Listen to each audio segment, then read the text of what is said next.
No worries. If you are coming, that's exactly time. All right, we'll give them a second.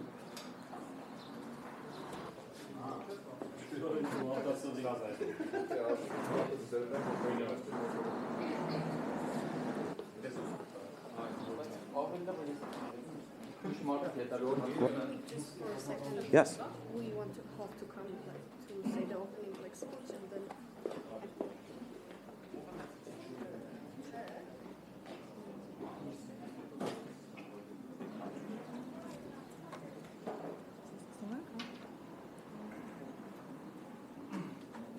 All right, let's start then. Works?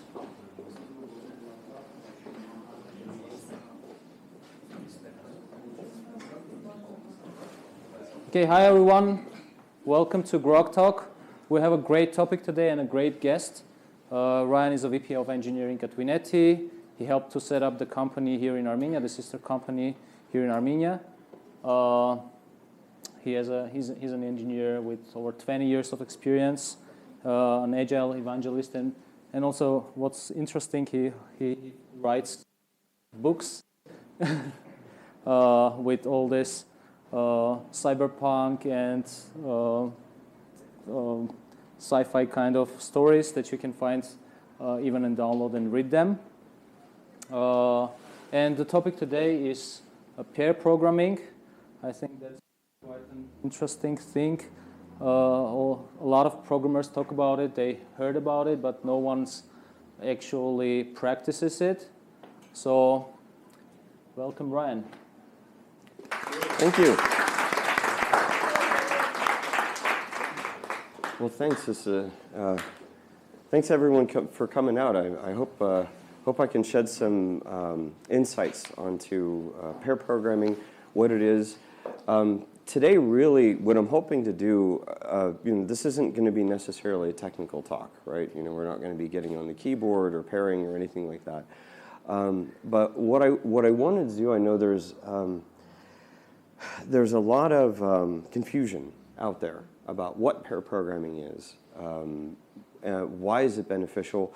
You can do a Google search and you can find all kinds of things out there on the internet that say, hey, oh yeah, it has these benefits or it doesn't, or you can find other companies that say, oh, we tried and it didn't work, or I don't like it, or I love it, or so what I wanted to do today is provide not only my perspective on pair programming based on my experience across several companies now, not just Vineti, but also kind of like what my journey was like as I was learning to do that, some of the benefits that I saw, some of the downsides, and some of the really unexpected benefits that I saw when we were actually practicing pair programming.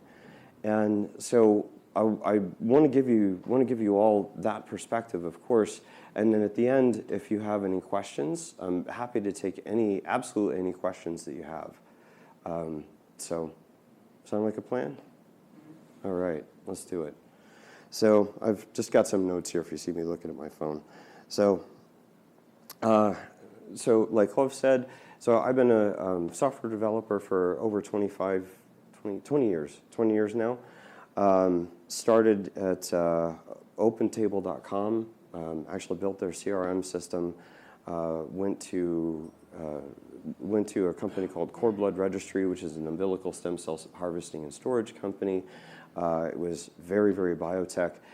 Stayed there for 15 years, ended up building most of their systems, went on to a game company, and eventually, and then another game company after that, and then eventually came to Vineti. And Vineti is where we kind of really hit the ground running. So now that I was also a radiation therapist a long, long time ago, but we won't talk about that. So now that we got that stuff out of the way, so pair programming, what is it?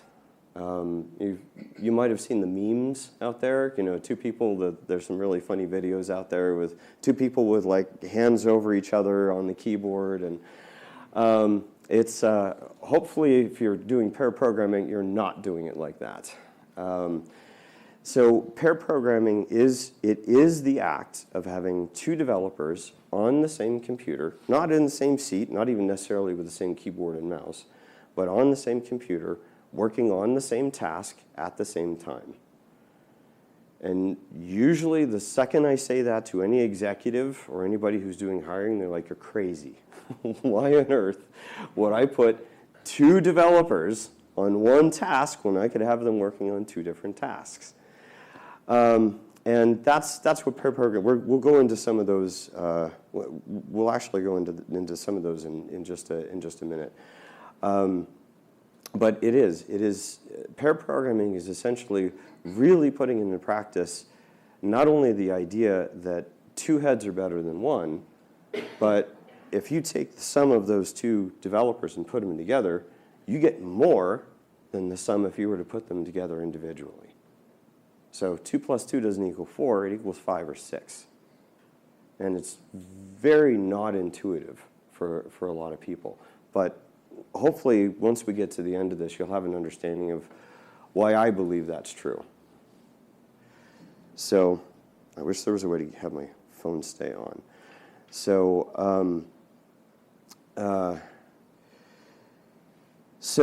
some of the ways, just at a high level, right, and this is all stuff that you can Google.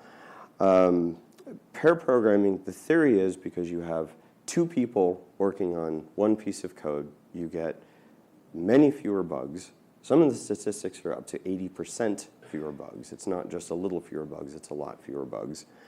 You get, because you have two people constantly thinking on the code and refactoring and all the other things that come with pair programming, you get better design, which anybody who's been on any sort of complex software development program, rewrites are kind of the bane of your existence. You want to avoid it wherever possible. So having two people thinking about the problem from the get-go and as you go creates a more solid architecture from the beginning, requiring fewer rewrites as you go. So over the life of the project, you can save just a tremendous amount of time because rewrites are not fun. You have to do major refactors because you've been going in the wrong direction, or somebody did something because it was 8 o'clock at night and they were tired and they built this code, and now you've got 30 developers who've built all sorts of code on top of it over the last 5 years. It can be difficult to change that direction. Pairs also keep each other on task. How easy is it when you're programming or doing anything, for Pete's sake, especially in a work from home era, to become distracted?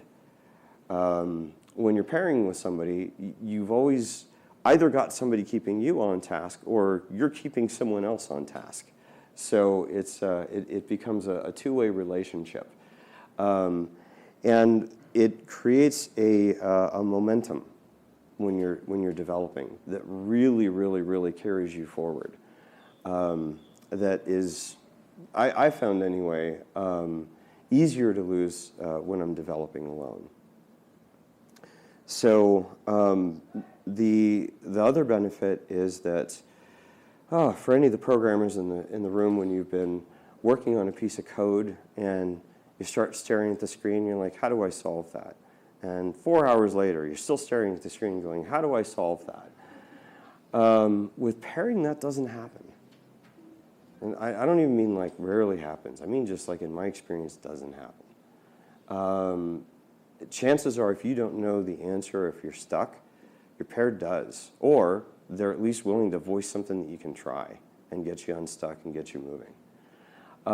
So on top of the motivation and the momentum that we were talking about, there's also this flow because you're never stuck. You're always going towards whatever that goal is that you're working toward.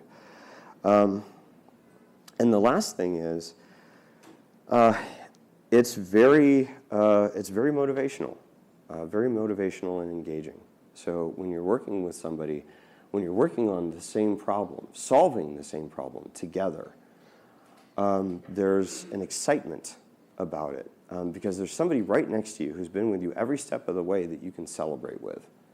And I found anyway, myself wanting to carry that excitement to the next task and the next task and the next task until you have actually forgotten that you didn't eat lunch or didn't get coffee. And your inbox is now this full because you haven't been checking your messages because you've been just so engaged in what you've been doing all day long. So those are some of the those are just basically some of the bullet points. And I'd like to just go through. Now that's the theory, right? It's easy for anybody to quote those statistics and say, yeah, so go ahead and try it. But does it really, right? I can't say it does for everybody because I'm not everybody. But I can tell you my journey, what that was like, some of the obstacles that I overcame in becoming proficient at paired programming, and just some of my observations, not only from me, but of the people around me and the companies around me, and how it affected them. So when I was for most of my career, I was at Cord Blood Registry, and pair programming, agile, nothing. This was back in the day when, we were still basically making changes directly into production. Testing in production, oh yeah, done it. We didn't have a dev server back then. That was too expensive. There was no way. As I was there over 15 years, eventually I discovered this thing. I'd been trying many things and developing on my own, and doing the same thing that a lot of people do, where you develop the code, you get to a certain point, and you say, okay, let's see if this thing works. And nothing works, and you spend the next 3 days debugging all the stuff that you wrote. And I discovered this thing called test-driven development. And I was like, hey, that's kind of cool. It's a neat idea. Why don't I try it? And I did, and it was really hard at first because, oh my gosh, how do you think about what tests you write before you get to the code? Turns out that after you practice for a while, it's actually not that bad. And guess what? When you get to the end of the program, the darn thing just works. There's no extra testing necessary. And you've got great test coverage. And I was like, hey, that is fantastic. And that kind of led me into some of the other agile practices. I discovered Scrum. This is not a Scrum talk, so I'm not going to talk about that. I discovered Scrum. I loved it. I became, I think, very good at it. Had some very good coaches. Saw some wonderful success. And along with that came some extreme programming practices. And for those who don't know what extreme programming is, again, you can look it up, but there's a book called Extreme Programming Explained. It's a thin book, it's a quick read, but my gosh, it teaches you everything you need to know about extreme programming and then some. It's an entire mindset and methodology of developing. Pair programming is a part of it. And so while I was at this company and we were kind of figuring out our practices and our agile practices, we thought we would try our hand at pair programming, right? Hey, it sounds great. There's all these benefits that people listed. Let's give it a try. And it kind of worked. We did, I think, what a lot of people do. We had two people kind of sit down at the same workstation, and we kind of looked at the same code, and we were like, yeah, that's what we should do. Okay, yeah, that's what we should do. And we just really had one keyboard between us and one monitor, so it was kind of awkward. You're kind of like sitting next to each other, going, well, okay, pair programming, I guess that works. We did get some good stuff out of it, but gosh, I'm pretty sure I wouldn't want to do that all day long. And that was kind of the end of the experiment at Cord Blood. And so then I went to at the end of 15 years, I figured I'd given Cord Blood enough of my life, and I wanted to go try something new. I'd been on the Microsoft stack forever. I wanted to learn something new and just try some other stuff. So I went to. So my job there ended, and I ended up applying at this place called Pivotal Labs.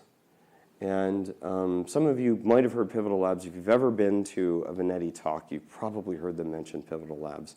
I'm not going to drive that home. But when I went there, We use the tracker. Tracker? Oh yeah, Pivotal Tracker, fantastic. Yeah, whether you use their practices or not, and we can talk a little bit about that as well, because when you use Pivotal Tracker with their development practices, it all makes sense. It works very, very well if you put them together. So anyway, I went to Pivotal and I interviewed, and first thing they did was, they put me on a workstation with some other person. But it wasn't sharing a keyboard or anything. It's like there were 2 monitors, 2 keyboards, 2 mice, 2 chairs. I'm like, okay, how's it going? He's like, oh yeah, by the way, they're both hooked up to the same computer. I'm like, oh, that's cool.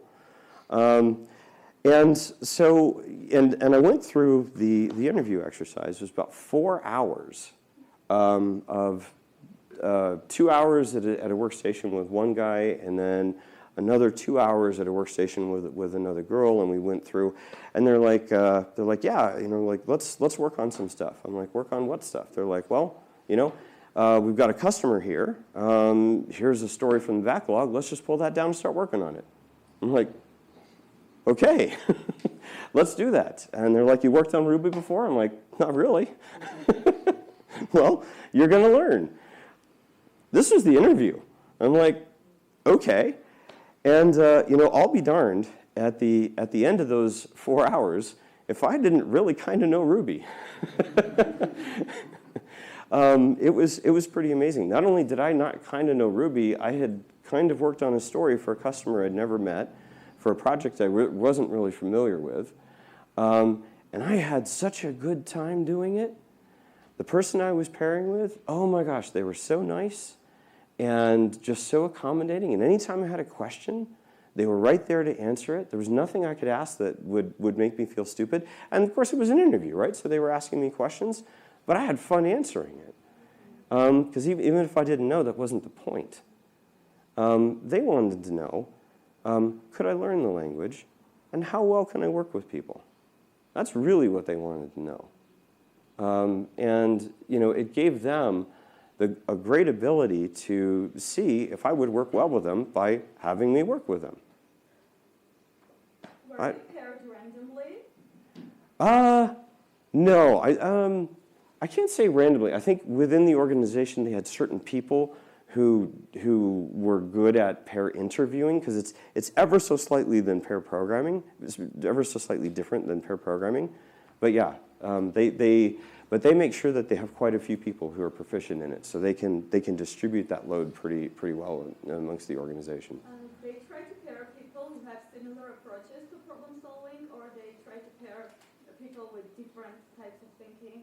Oh, they love pairing people with different types of thinking because, and this is diving a little into Pivotal. Pivotal's goal was not to do your software development for you. It was to teach you how to do software development by doing it with you. And so they loved differing opinions because they would work with you. They would pause however frequently you wanted to make sure that your questions were answered, to make sure that if you had any philosophical questions about what was going on, they would spare no time. They would take as much time as they needed to explain it. Yeah. So that was kind of my first real foray into, oh my gosh, wait, do I really understand what pair programming is? I think I'm starting to get it, right? And of course, it all started with the test first approach. You start with a test and then you make it work and then you refactor, and it was very aggressive with a lot of questions, and I loved it because it was for me anyway. It was building on some of these things that I'd never done before. Now, after 4 hours, I went home and collapsed. 4 hours of interacting with somebody constantly and thinking constantly and listening to them talk to me constantly. As an introvert and a programmer, that was a lot. That hurt a little bit. And so I went home and I thought about it, but I was still excited about it. Turns out I totally interview, and guy calls me back and says, you know, fantastic news, you did great. The problem is we no longer have any openings. Okay, all right, well, thanks.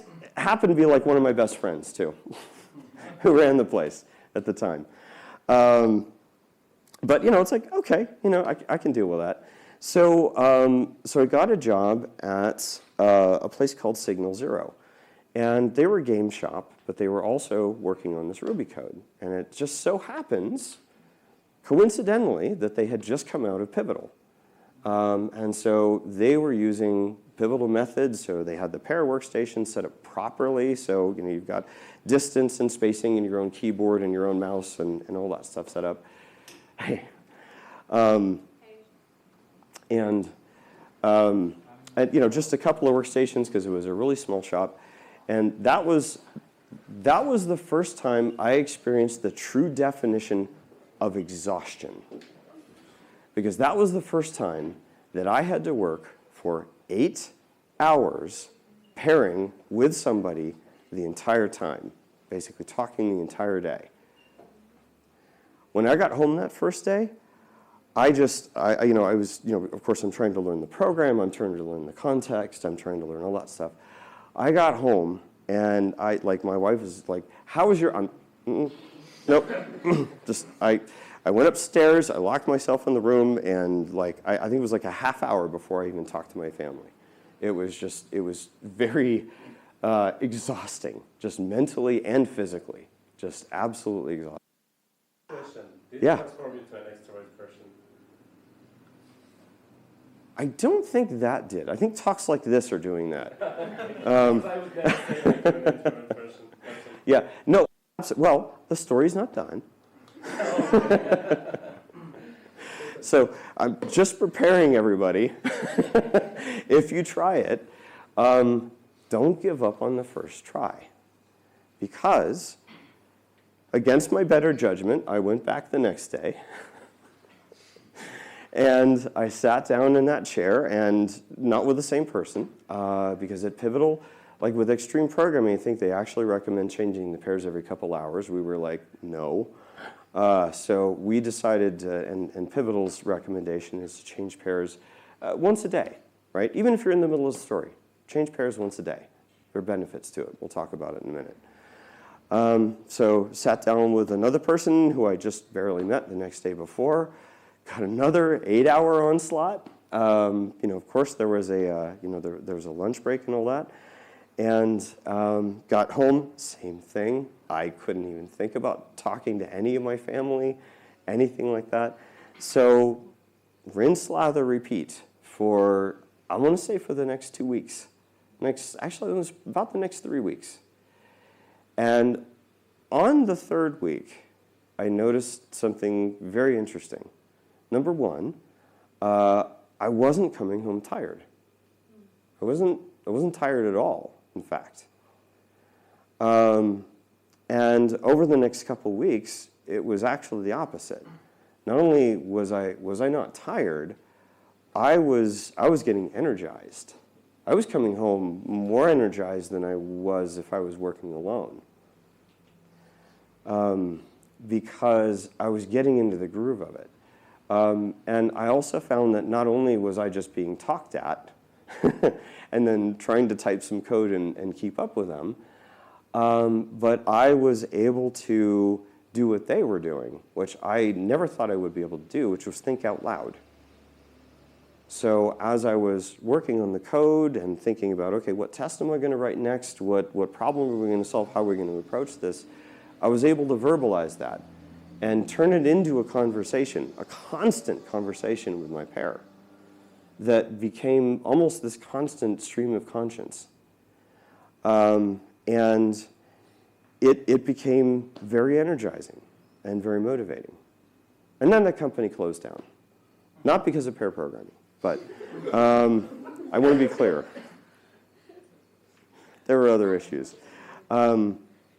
But it was about at that time, so I'd kind of been warmed up to the idea, and it was about that time that the same guy who had, interviewed me and then told me there were no open positions, pointed me to a company that he thought, based on my background, would be a good fit, called Vineti. Actually, it wasn't called Vineti back then. It was called Vitruvian. And I interviewed with that guy back there, Nurses Ohanian, and we hit it off great. And that, I thought I had been doing pair programming. Just when you think you're there, right? I thought I had been doing pair programming, and then I met Tim. Tim was they used to call him Coder TV, because he worked so fast and his fingers worked so fast. It was all you could do basically just to watch him, go. And his mouth worked just as fast. He could talk 1,000,000 miles an hour. English was not his first language, but that was fine. He used it to perfect effect. And I thought it was over the exhaustion thing, but after my first day with that guy, I just went home and I just fell down on the couch, and basically that was it. And he was after I got used to him, because it did take some getting used to him, I found, I thought I kind of knew how to verbalize. He taught me how to verbalize. Not only did he teach me how to verbalize, he taught me the definition of excitement. He was energy embodied. He was so excited about what he was doing, and so conscientious about everything he did. It wasn't just pair programming, right? We were working on a crucial product for the healthcare industry that was going to be treating cancer patients. That if it didn't work, it could give them the wrong dose and they would die. It was very, very important. And so not only were we coding, were we getting through the stories, he taught me that also within that, not only having those two heads there, the value of, number one, being very, very conscientious about test-driven development, being very, very thorough about the tests, but making darn sure, but the importance of refactoring and how important it is to do the refactoring when the refactoring needs to be done, not waiting for it. And the importance of making sure that as a development team, you have the tools that you need. And if you don't have the tools that you need, stop and make them. Because there's a reason you need those tools. And so he taught me a different kind of momentum and a different kind of excitement and a different way of even just looking at software and software development. And over the next, how many months was it? 6. Over the next 6 months, I saw a miracle. I saw a project that I think most of people would have said impossible to achieve in 6 months. A complete new healthcare supply chain solution, end-to-end modules, integrations, you name it, done, ready to be validated in a healthcare setting in 6 months. I cannot imagine that happening any other way or with any other development methodology I have ever seen. Just can't even fathom it. So anyway, that's a little bit about that. So the Pivotal office. So can you imagine what an office is like full of 20 companies who are all pair programming? Thinking out loud? Yeah, Pivotal was crazy. And when I say crazy, I mean that in a good way. You walk into Pivotal and it's just this wall of conversation. Just everybody is talking. Anybody you walk, there's nobody who is sitting at their desk not talking with someone else. They paired everybody. They paired developers. They paired product managers. They paired product designers. They even paired, well, there weren't any QAs really at that time. Yeah, there were no QAs.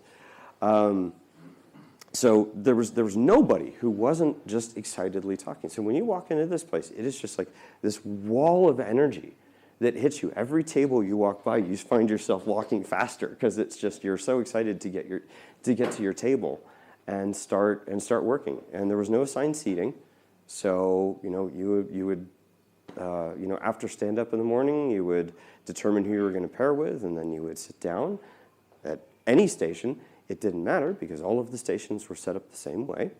They all had the same key mappings and the same software installed. And so it didn't matter which workstation you sat down. And it didn't matter which pair you paired with because everybody used the same key mappings. And so they made it very, very easy to switch pairs. And even if you're in the middle of a story the previous day, you would switch pairs the next day. The theory being that, you know what? That's fine. The person who's new, catch you up on it. There's benefit to the new person having context. So give them context, take the time to do that, and then finish it off. They saw it as a very great way of sharing knowledge. And you never know, that new person might see something that the other two didn't. It's like, oh, well, maybe we should do it this way. Oh, all right, so do it that way. So they had, and the whole thing was open space. Like, it wasn't like each of these companies had their own room, their own whatever. This was just one big open space in the middle of San Francisco, next to a coat factory. It was very interesting. And so, yeah, in the space of 6 months, not only did I learn, I want to say, how to pair program very, very well. The person that I was working with, and there were a lot of people that I worked with, but Tim is the one that I remember the most. I learned I learned what energy was, but I also learned through him how to energize my pair. So when somebody came in, if they were new or whatever, I had learned so much just from working with this guy and how he, how he interacted, that I could do that. I could do that. Not only could I do that, but that was fun because I saw other developers come in who maybe had never really done that before, right? And they would sit down and they would kind of be, like most developers, kind of quiet, thinking to themselves, like just staring at the screen. And I'd get a chance, I'd just, keep razzing you. Hey, what do you think about this? Hey, what do you want? Blah, blah, blah. And watching them come out of that shell, almost invariably at the end of the day, they were energized too. I could do that. That was cool. Actually being able to energize other people. And then after a little bit of time, watching them energize other people. That was cool. I really, really, really liked that. And so that actually became very motivating for me. And I want to say motivating for all of the developers in the company. Because we'd have people come in, Pivotal does pair programming. There's a lot of people that say they do pair programming or they know what pair programming is. Very few people have, because I think what we found is that there are very few companies that are willing to take that bet that putting two people on the same task is actually better than one or more cost effective. They're not willing to take that. They're basically not willing to take that risk. And let me just see what I've forgotten here. So some of the things about that as well.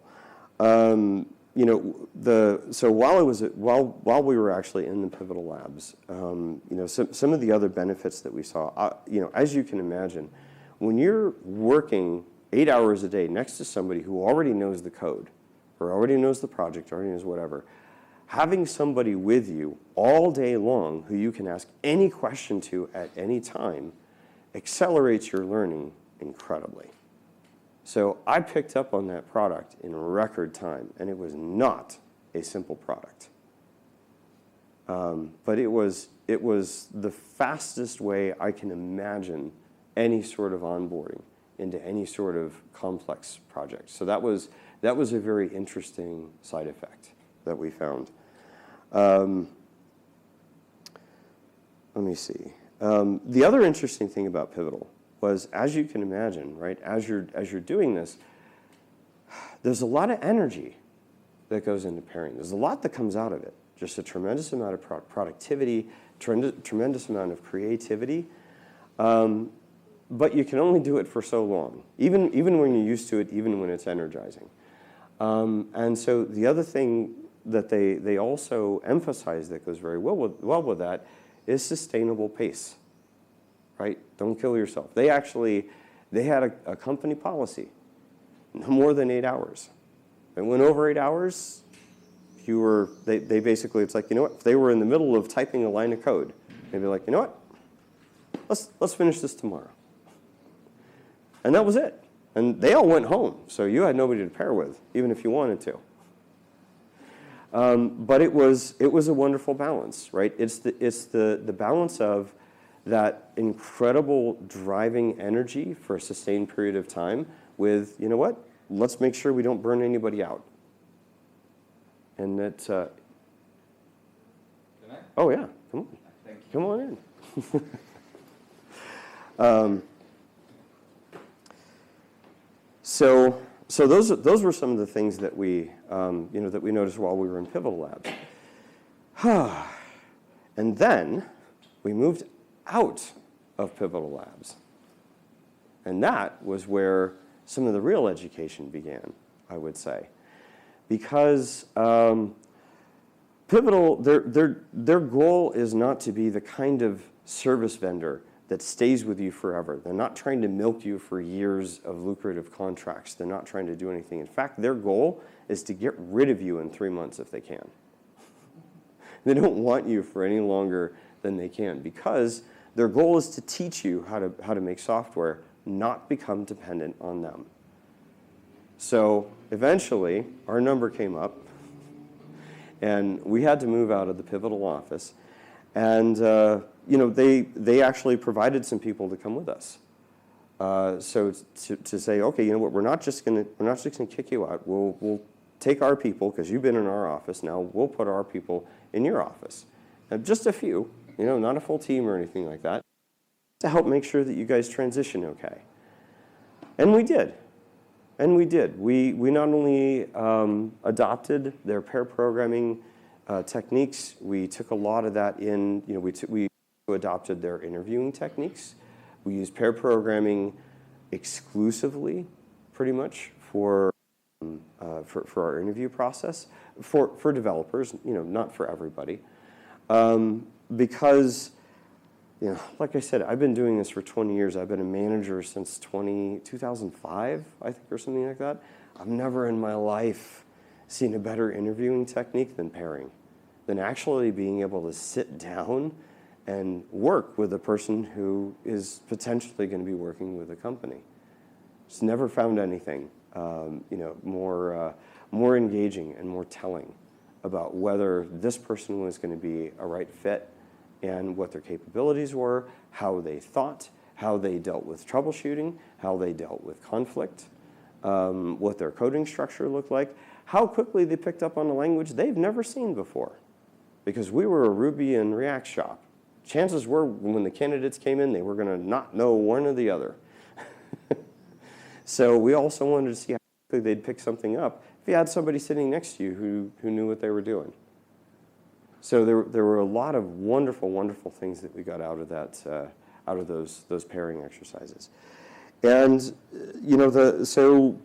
time went on, and then the funny thing happened. We not long after they kicked us out, and we got into our new office, and then the pivots abandoned us. We decided to open an office in Armenia. And there were just a few people here, and the first guy we hired is sitting right over there, Kostya, and we brought him in, and he'd never really worked on Ruby before, I don't think. I even haven't heard about Ruby. Hadn't even heard about Ruby. Had never pair programmed, had never done anything like that. I was out here for 5 weeks. My task was to start a new office. I'm like, well, guess what? I know how to do this. I know how to do this quickly. And I did. And at the end of those 5 weeks, I think we had 5? Yeah. We had, at the end of those 5 weeks, we'd actually onboarded 5 developers, many of whom are still with us today. So that was amazing in and of itself. So we got, people coming in who not only never used the language, but never pair programmed or anything like that. And in a country where, different customs, different social standards, different whatever, we had no idea if it was going to work. But it worked really well. We found lots and lots of people actually who, even though they'd never done it, when they got through the end of that pairing interview, they were excited. This is something they'd never seen before. They'd never seen that level of energy. They'd never seen that level of collaboration, and they wanted more. You could tell it. Not everybody. Not everybody. There were a couple people who were like, you know what? Not for me. We're like, totally get it. Absolutely. But I'd say we had more success than we had failures. I've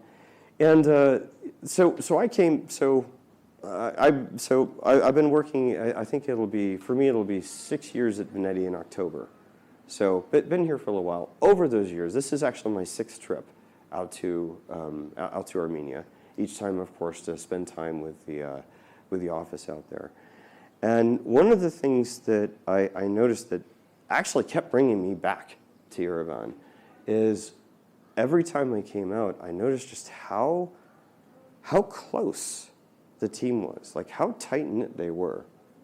Like, these guys, they were pairing 8 hours a day, and they would still go to lunch with each other.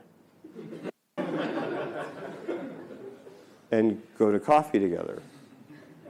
And want to look at each other. It was very curious, but it wasn't curious. It was what I loved.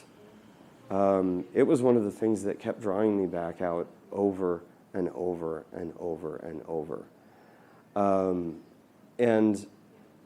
It's hard to say what creates something like that, right? There's so many factors. It could be, culture interview. It could be, all kinds of stuff. But one of the things I think that sets us apart is not only our interview process and our work process, but really it was the pairing.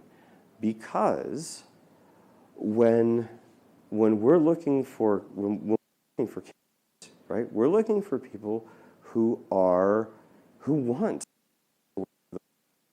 We're looking for developers who like other people, who like to talk to other people a lot, all day, in fact.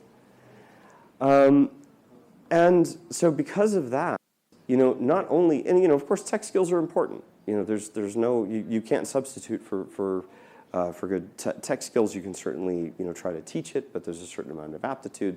So it's not like we weren't looking for people who knew how to design, knew all. But that wasn't the only thing for. You could have been the best of the world. If you couldn't communicate, if you couldn't work with people and be nice with people, we didn't. And we stuck to our guns on that.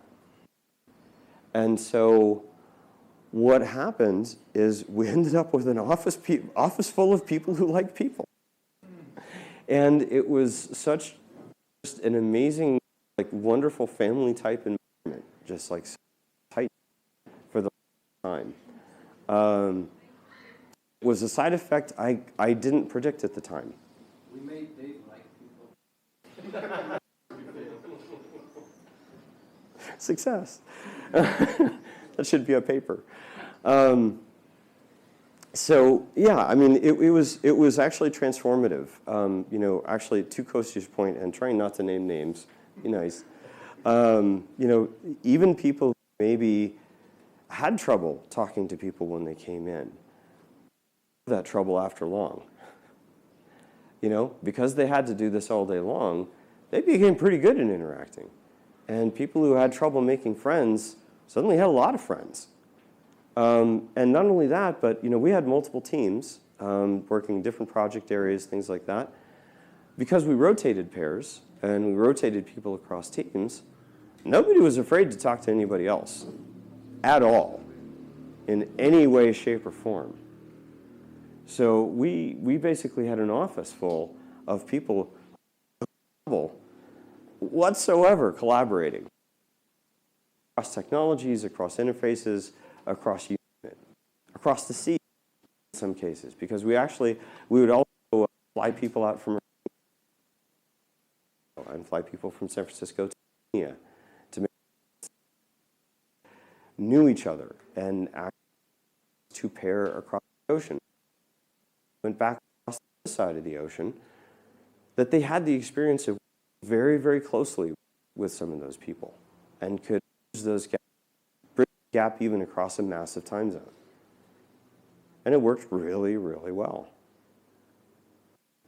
So, so that was cool. Like, I just remember every time we came out here, it was a very, very cool experience. And then, like a lot of companies, things change. Management changes, direction changes. And over there were some other practices that were valued above others, like tech skills started to be above interpersonal skills, and the interview process was changed accordingly. And so we started hiring different types of people who didn't maybe necessarily have the same ways of thinking as the other people did. And it wasn't immediate, but over a year or two, we started seeing a change in the culture. Probably not surprised to hear this.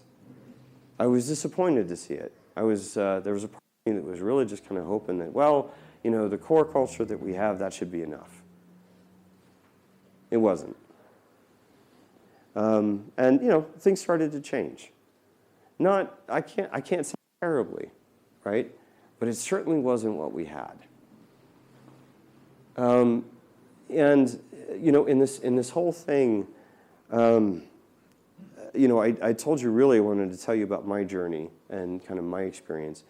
I don't have any hard data for you to say that pairing is really what created that culture or created that efficiency or saved the company in the early days when we had an impossible project and we're trying to get it done. But my experience, and especially talking with some of the people who are on the teams who tell me, it's like, wow, I look at, so this is, no, do not ever use velocity as a measure of productivity, right? I'm going to make you all repeat that. We do not use velocity as a measure of productivity. But there, a couple developers said, wow, it's like, I just remember back in the days when we were pairing, our velocity was like twice, 2-3 times what it is now. And if, COVID didn't help, right? Even people who wanted to pair. Who wants to sit on Zoom all day? Not me. I had to do that anyway with meetings and, trying to coordinate with people. And so pair programming is one of those things that just started to fade. And with it, so did some of the bonds that people had formed. And the energy that was in the company started to fade. And again, I don't have any data for you on that one, but I could feel it. There was no doubt about it. So really, I don't really have much more to say. I wish I had a happy ending for you, but this isn't. It's not a fairy tale. Although, I'll tell you what, at times it felt like a fairy tale. When we had our culture at its height, and everybody in the office was talking, and it was just the office was just so full of energy. It was something magical. It was like something out of a fairy tale. So I'll end with that. Are there any, and maybe open up for questions? Yeah, absolutely. So the first thing, do you have an open office and is it too noisy? And how do you manage that? How do you combine an open office design Yeah, yeah. with people talking? No, absolutely. So, oh boy, office design theory. Do we have another hour? I'll keep this short. So, yes, we had an open office. No, it was not concrete. So we made sure that we had kind of like you have with the acoustic tiles everywhere.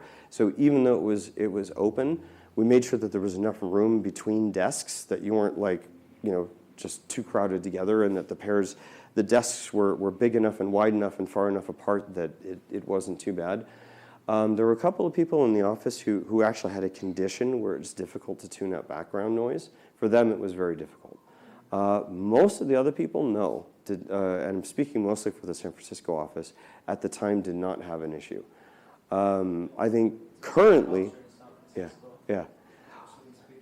Well, I think, and currently, I think our office is a bit more echoey, would you say?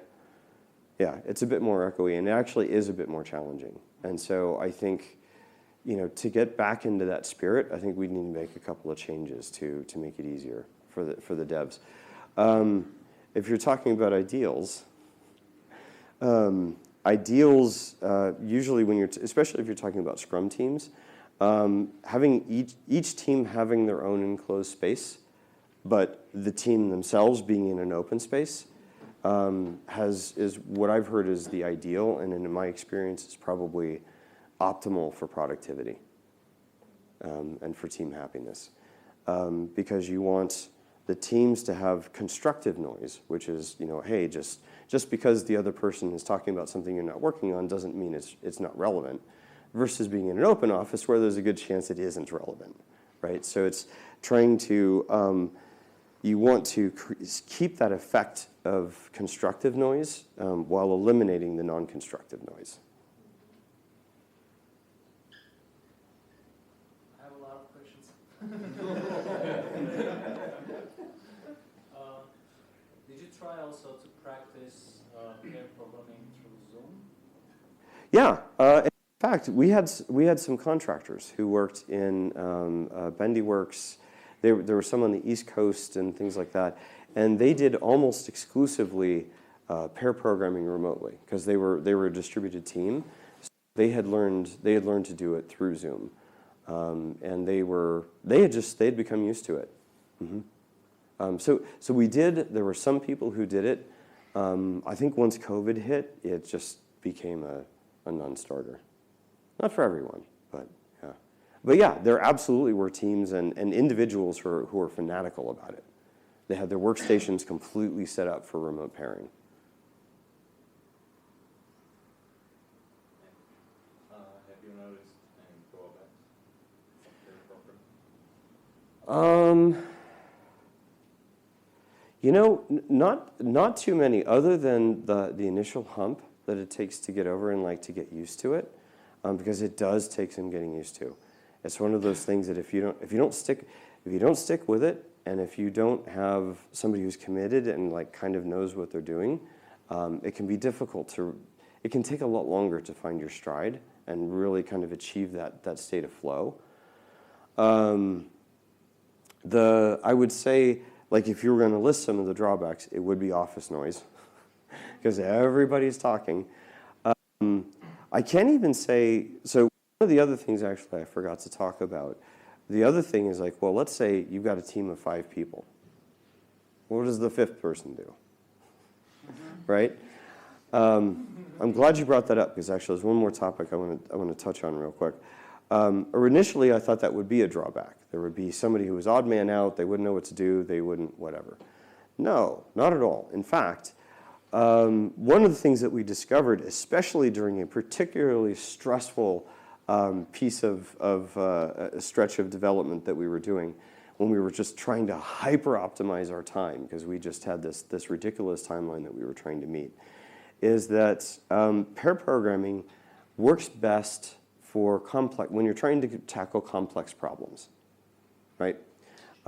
Two heads better than one. It's a complex problem. Better to make sure that you're doing it right the first time rather than to make a mistake and have to do an expensive rewrite a little bit later on, right?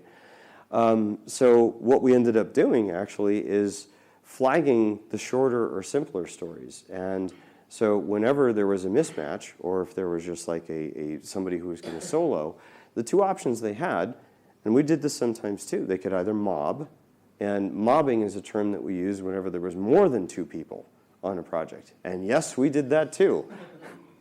We would have a television sometimes. In fact, when people were learning, we'd have a television, and we would have like a dozen developers gathered around and asking questions, and kind of like taking turns at the keyboard and switching off, and basically having just like a mass interactive learning session, to solve a problem, or usually for training. But if they weren't going to mob, then they would solo, and they would basically just start picking off the simpler stories. And it ended up being a great balance of the use of time. So you had the pairs on the complex problems, the solos on the simple problems, and those changed every day. So you'd never solo for more than one day. And that worked. That ended up working really well. I guess the other downside, it's hard to call this a downside. So you're adding additional filter criteria onto your interview process. So your pool is smaller. You're hiring for people who want to do this, not necessarily who have done this before. I veto that it being in any way near the vicinity of the downside. I was going to get there. It actually, yeah, it's depending on your philosophy. No, actually, Nurses is absolutely right. It's a downside only because it makes your pool look smaller. But if you consider all of the things that I just said about that kind of culture that you're hiring for, and the benefits that once you have those right people in your organization and you're doing it right, all the benefits that come out of that, I have a hard time calling that a downside. It just does make it harder to find the right people.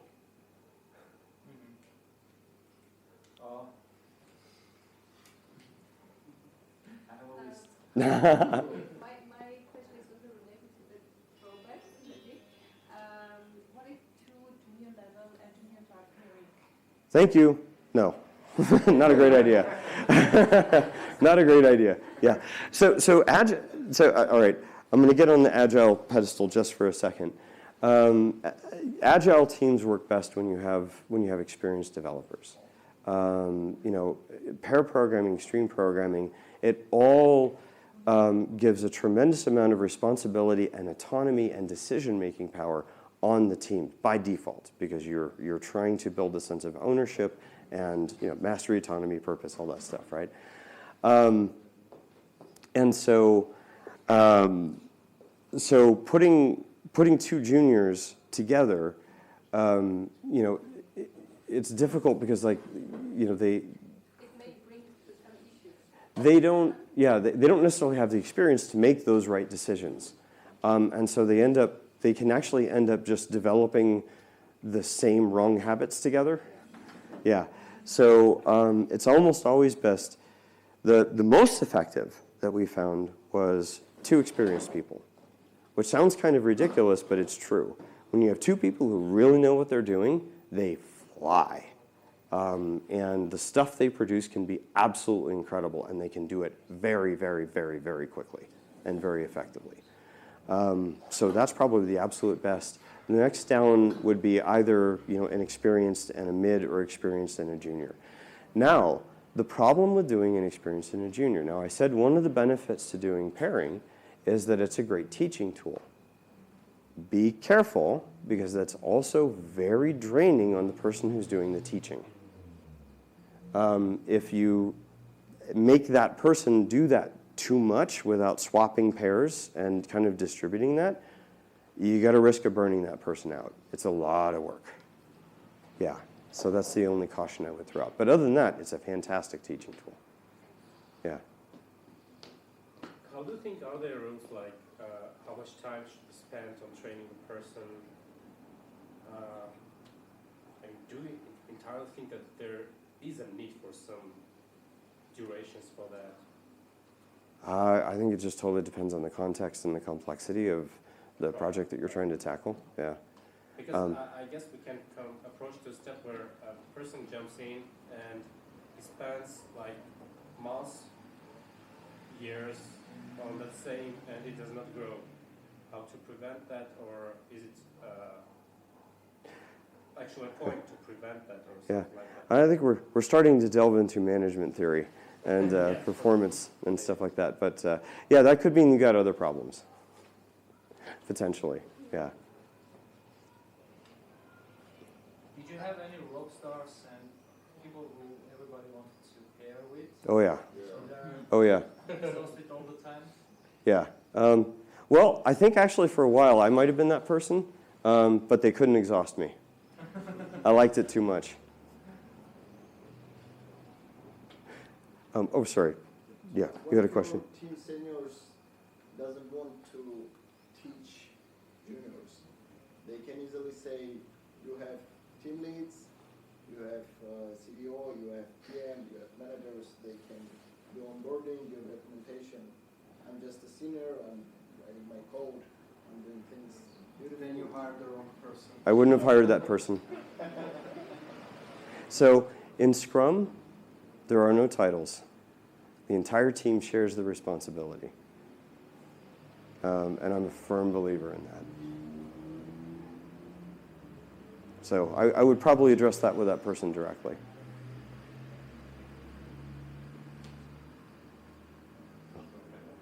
You said that the stack doesn't matter when you're doing an interview with pair programmers, yes? So you can invite a person who... I didn't say that. I said, yeah, it didn't matter in that particular, but yeah, yes, absolutely. Do you still practice it? You know, I've been in management so long, I haven't done it in a while. Do I still practice what? Interviewing people who like they don't meet with the stack requirements, but I don't know. Sure. Yeah. Yeah. How many Ruby developers do you know in Armenia? Like one, it's you.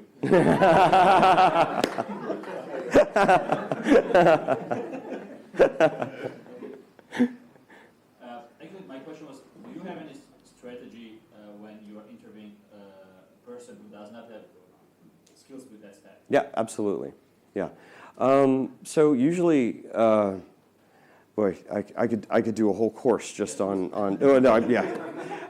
Yeah, on pair interviewing, it's kind of a skill. There's a lot of subtle things in there, but yeah, so in essence, though, you know what you're testing for in a lot of cases, because if you are adopting a pair programming culture, right? You know, it's almost a given that whoever comes in, they're going to learn the language really quick because they've got an expert sitting next to them all the time. You know, no questions asked, right? So the things that we look for are more like aptitude, right? So if someone comes in and they have even 5 years of experience, right, and maybe they've worked in a couple of languages, I would expect them to be able to look at Ruby and know the basic, you know, computer science principles, right? So if I show them what an if statement looks like, I'd expect them to be able to use that. If I show them what a for statement it looks like, even in Ruby, which looks weird, you know, I'd expect them to be able to pick up on that very quickly. I'd expect them to pick up on basic data structures. I'd expect them to pick up on, you know, like MVP patterns and you know, all the rest of that. And so it's almost like it becomes a challenge of, okay, well, you know, hey, great, so you've never seen this language before. What can you pick out? Okay, great, it's your turn with the keyboard. Ask for help if you need it, but see what you can do. You know, and it's because pair programming, you know, you're never trying to stump your pair, right? You're trying to create that state of flow and get them going along. So you're also, in addition to testing the language, you're testing whether they'll ask questions, or are they the type who are stubborn and are going to get stuck for a while and not want to look things up or not want to ask questions, right? You don't want that. You know, when you're pairing, you don't want that, right? You want somebody who's going to, oh, crap, I don't know. What's the answer? Oh, okay, great, you know, and you can just go on. And so even if they've never paired before, you can pair with them on that. If they've never used the language before, that's fine because you're there as a language expert. And if you've, as the interviewer, you know what good code looks like. You know what good code structure looks like. And if you see people implementing patterns that might be more appropriate for other languages but not the language you're testing in, that's a great conversation point. Oh, hey, why'd you do it that way? Can you tell me more about that? Yeah, well, hey, here's how we do it in Ruby. What do you think? How does that strike you, right? You can test how receptive they are to a suggestion. Are they going to be fighting you? Or are they going to be, do they have like, they're going to be able to talk about it reasonably? All kinds of fun stuff you can test for when you're pairing.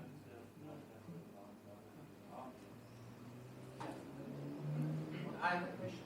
Oh. I wonder how pairing would work for product managers or project managers. Do you have such experience or practice? Yeah, I think I can speak to that probably more. We were very religious about product managers and product designers pairing together, like writing a story. Like, what are we trying to do? Somebody writes a story, somebody writes the acceptance criteria. Like, you prioritize that together. And you literally will do exactly the same thing. You will pick up the backlog, you will have another product manager, you describe, you'll talk about what is the most minimal incremental value you can derive. You'll talk about, what is the enough technical, hints to put in there. What is too much? Where do you need a technical lead to come in and tell you, what they think that they should technical notions like that is the stuff to pair on quite a bit.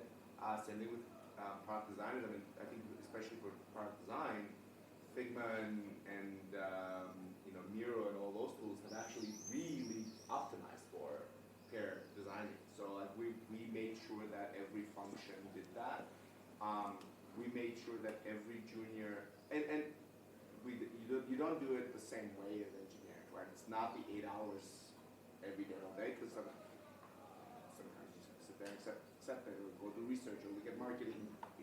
A lot of things you did on your own, but you would like have that lot together, and that's really important because especially if you want to standardize your development process, you want to have really consistent storytelling, and like that's where you really want to focus on make sure everybody knows how to do that. It's all nuance, really all nuance, right? It's all every company has its own little way of what they consider a good enough user story, and then product designers and product managers. I think the first 3 to 6 months, not only did they have made sure that every new hire was paired every day at the very least with a senior on their team, but we also paired product managers and product designers together.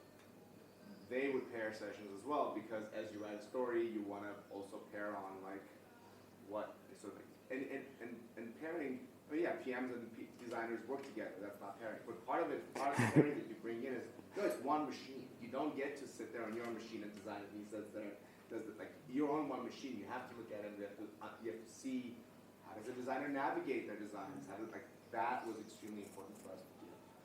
So we did that especially very early on, and I would say that was a really helpful, especially helpful building up product management, product design function here in Armenia, especially given that there really wasn't an existing market of product management, product designers 6 years ago. If anybody remembers hiring a product manager, it was like, you get quasi product owners, project managers, and there were some good experiences, but like by and large, you couldn't find consistently experienced with similar experienced people. And so, when they would go to the US, it wasn't like, oh, we now have a special process for you guys to learn. It was that's our process, right? So it made it. You have to pair. Like that's what it is. Like we spend $2,000 on your flight because I want you to actually spend time. Like if you're gonna go sit in an office and just why are you here, right? That was kind of it. And then it allowed us to, at least I think product managers and designers did a better make use of remote tools. I think more. Just a different experience working on a Miro board or a Figma or a backlog than coding remotely over Zoom. So I think maintaining product management sort of exchange pairing was also very very helpful. I think the changing of that in product happens sooner than in engineering, and I think that drives from eventually you get product lines and stuff, like there's other things that come into place and that start making it difficult for everybody to pair. But that was a very important culture, at least the first couple of years. It was just extremely important for us to do. Yeah. Especially knowledge share about a new industry that you don't know about. We're in healthcare, right? We're pharmaceutical healthcare. Like you can't really pick this up on YouTube. Like even if you try to go to Coursera, you can't learn it.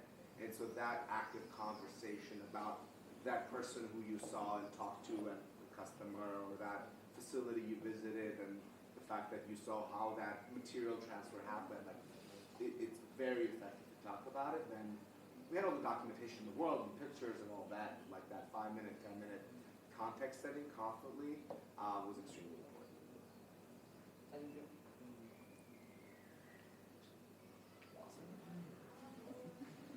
So, looks like the magic element here is that not only you share the coding session, but also you learn a lot.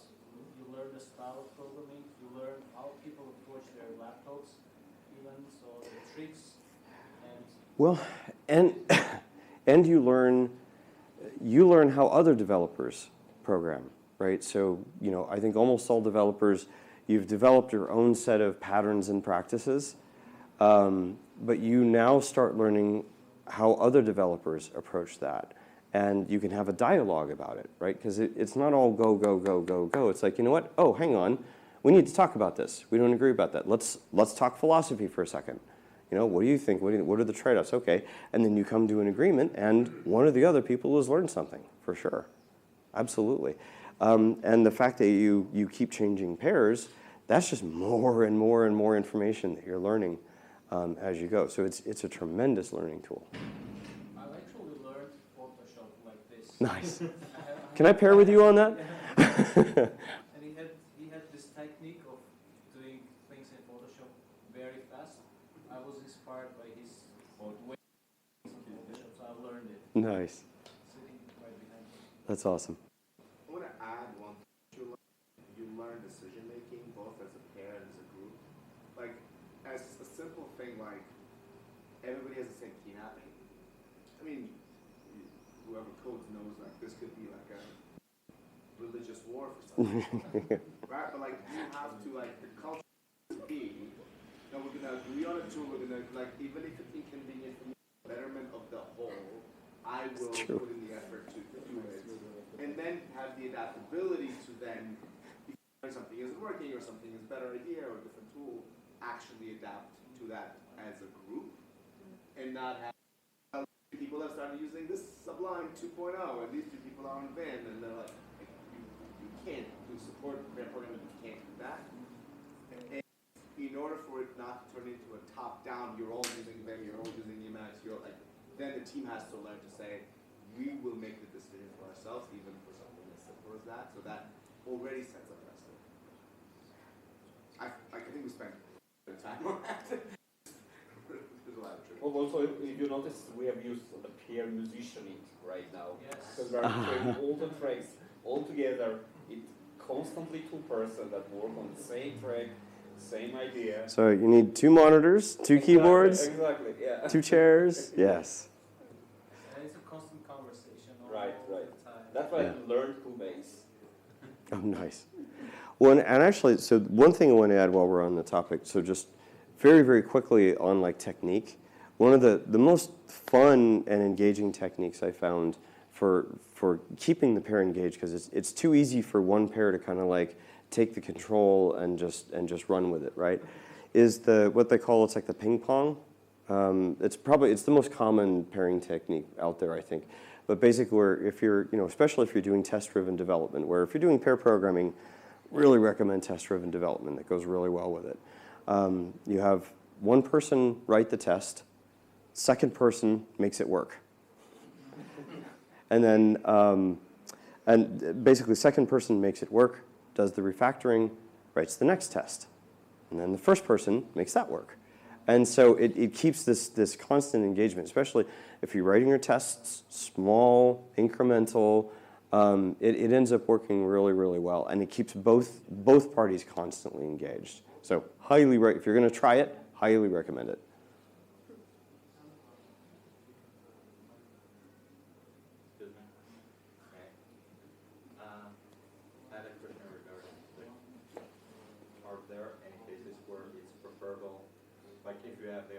do pair programming not to do it? For example, like, is it preferable to spend the whole 8 hours of your workday pair programming, or maybe half is pair programming and the other half is you work alone? I think in my experience, I would recommend all day. If it's good for half the day, it's good for the entire day, honestly. Although some of it might depend on the type of work that you're doing. Like we said, if there's a mixture of, say, like complex work and easy work, you might maybe spend the first half of the day working, pounding out a difficult story together, and then spend the second half of the day separate doing simple stories, just to kind of optimize the time. I will say the reason to be extremely careful is because usually the reason people want to do that isn't because pairing is bad, it's because they're just trying to avoid pairing, even though they're framing it in different ways. So like you let that crack open and it just keeps widening. Exactly. So you have to be very controlled about like what you allow or disallow. So to Nurses' point, Pivotal Labs described themselves as dogmatic. Like when you came into Pivotal office, you did it the Pivotal way. There was no option in pairing. Everybody paired. There was no option about the workstations. There was no option about changing, the key mapping or anything like that. And that was for a very specific reason, right? It's like, if you're going to do it, do it. Do it right, get used to it, and become immersed in it. But kind of like you said, it's like, sure, there could be exceptions, but watch where those exceptions go, because they. What about the opposite? Whether like one of them becomes like a parasite? Wow, that's words. So what if one of the developers is like, yeah, I'm pair programming and actually letting the guy do all the work, and they're like, hey, you're right here. I think that person will very quickly find themselves not wanting to be paired with. And probably not long after not being on the team for very long. And how do you manage who pairs with whom? You don't. So the way we did it, seriously, is, a lot of it is like, it's about self-organization and self-management. So the way we did it at Pivotal is during the morning, stand-up. First, I can't remember, was it the first thing and the last thing, they determined, okay, who's going to pair with who? And so that was actually part of the ritual at stand-up, was what did you do yesterday? What are you going to do today? Anything in your way? Who are you going to pair with? And the developers were very conscientious about, because you'd see it's like, I could pair, oh no, I paired with you yesterday. Hey, let's pair with you. Okay, great, let's go ahead and do that. And so it was just like that fluid. It took like 10 seconds to figure out. In our office, what we did, we had stickers with people's names, and we were shuffling stickers every day, like pairs with somebody. There you go. Yeah. Do I understand it right? You don't have any fixed allocated workplaces for people, so you can sit anywhere? Yeah, that was the idea. It works much better because the problem that we found, if you have fixed workstations, it can affect the pairing order, it can affect the teams, it can affect a lot of things. And so we basically did not have assigned seats. But the product teams do stick together. Oh, sorry, developers. Yeah. For the developers, yeah. I think product tended to have more assigned areas because there were fewer of them, fewer pairing opportunities, and stuff like that. So yeah, and executives and all that stuff. But like engineering, there was just like a big section of the office that was dedicated for engineering. All of the workstations were set up the same. And so you could just plop down at any one and with your pair and go to town. But the Scrum teams get around the same place. Yeah, and so what we ended up doing is having team areas. So within that big open area, there ended up being like each team being like having a corner of the office, so that, like you said, so that we get as much, keep that constructive noise together as much as possible. But within that team, there wasn't assigned seating. Yeah. Different frequencies over different teams. Yeah, yeah. Well, yeah, exactly. Do you recommend a specific technique for when there is not so much a straightforward task, like when you are integrating a new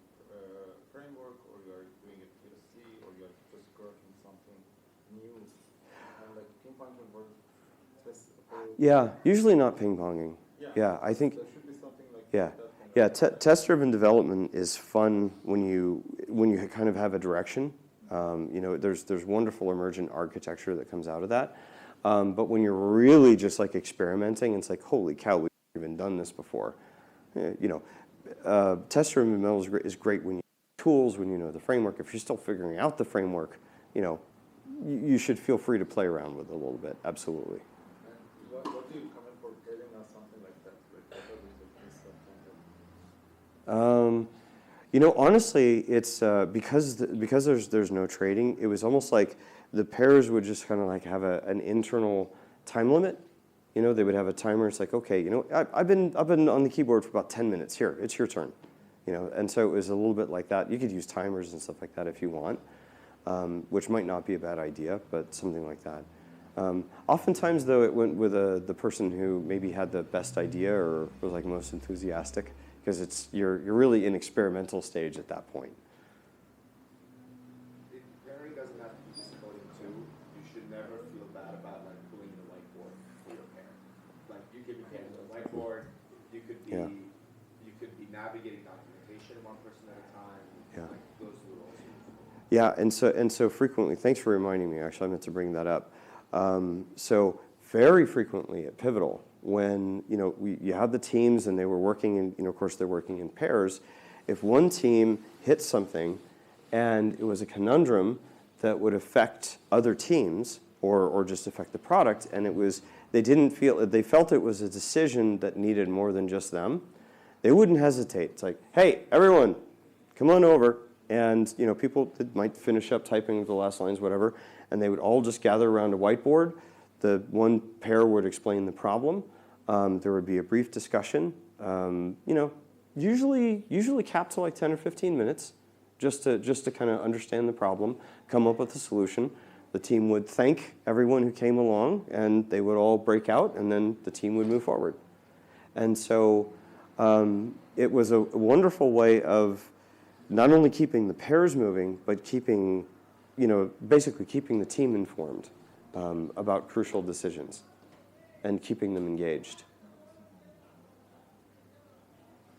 The founder of Pivotal said once, the assumption of our method is that you would do what a really senior engineer would do. Like if your best judgment is to do X, it's just the two of you do.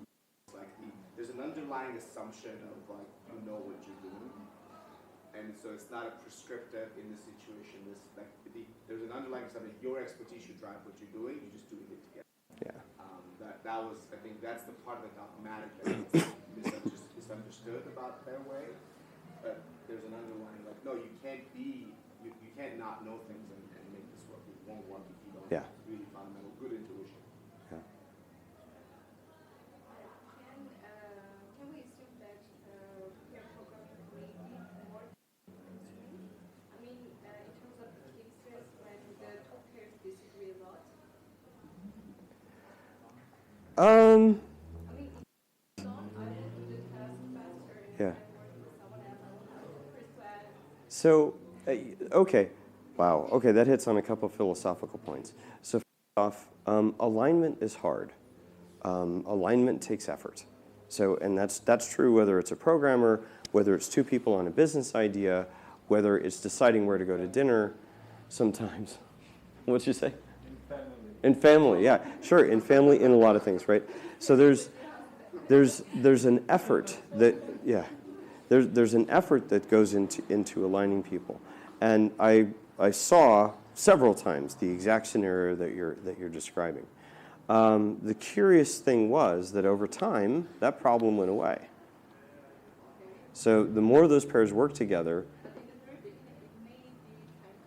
Oh, there's no doubt about it. Anytime you try something new, that's different from what you're used to doing, it's going to be less efficient. It is not, like I said, those 3 weeks, of adjustment, and exhaustion. That's you're not going to be as productive as you were.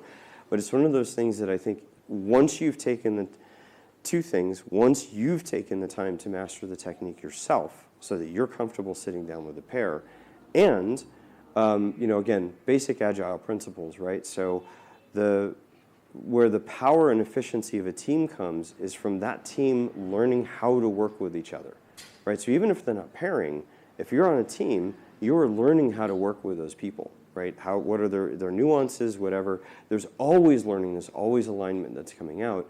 Pair programming just forces that to happen a lot faster, and basically in the same room. But in, I want to say almost every case, but I think it is every case. I don't think we ever saw that be a problem for more than like a couple of weeks between people. And it also reveals some problems which need to be solved. Yeah, exactly. But they do. They come to alignment, and usually one or the other has learned something at the end of that. Because they've decided on one thing or the other. Sometimes you do. You get a engineer. You make hiring faux pas. You can get an engineer who just doesn't get on with anybody, and that's something to keep an eye out for, because that will very, very quickly dissolve a pair programming culture. My personal argument for that, even if it was less efficient, which it isn't in any mid to long term, the fact that only you know how that is solved already is a price too high to pay. Like, Yeah. information siloing is already so poisonous with developing software that it's just not a price I'm going to pay, even if it is more efficient to do it along. Yeah. Which, again, we don't have evidence it is.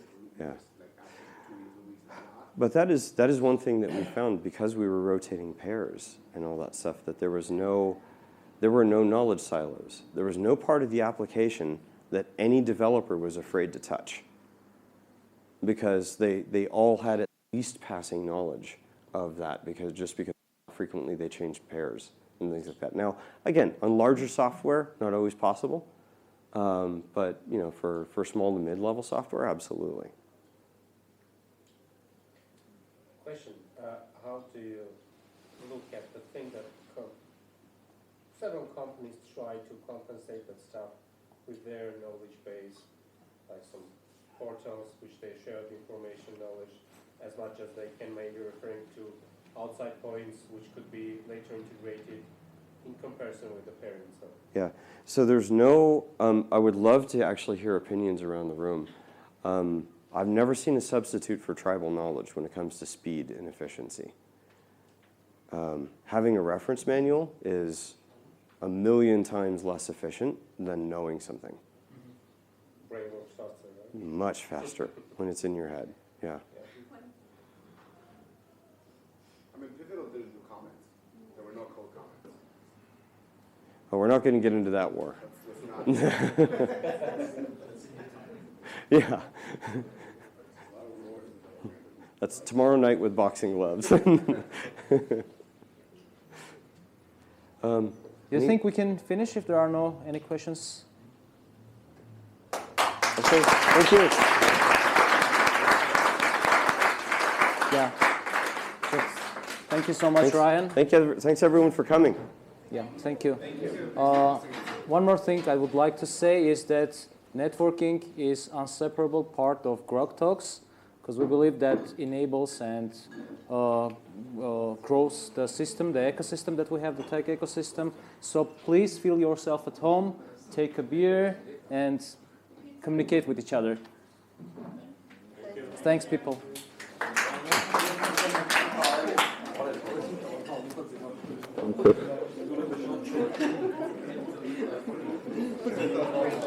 Did I do okay?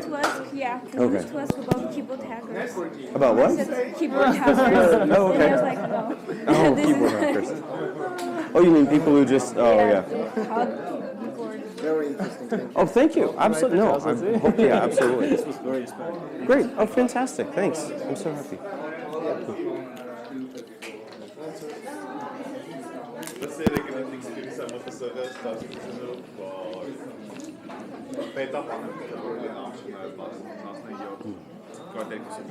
How's it going? Was that, did I miss anything? No? Okay. I still like the art that you took, that we did this at Vineti and this happened. I guess I could have finished on a slightly better note, but oh well. Oh, right. I should probably give you this. It's really interesting. Was that what you were expecting or hoping for? Yeah. Okay, great. I think we'll try it. I'm okay. I'm okay. I was really nervous getting into it. Yeah.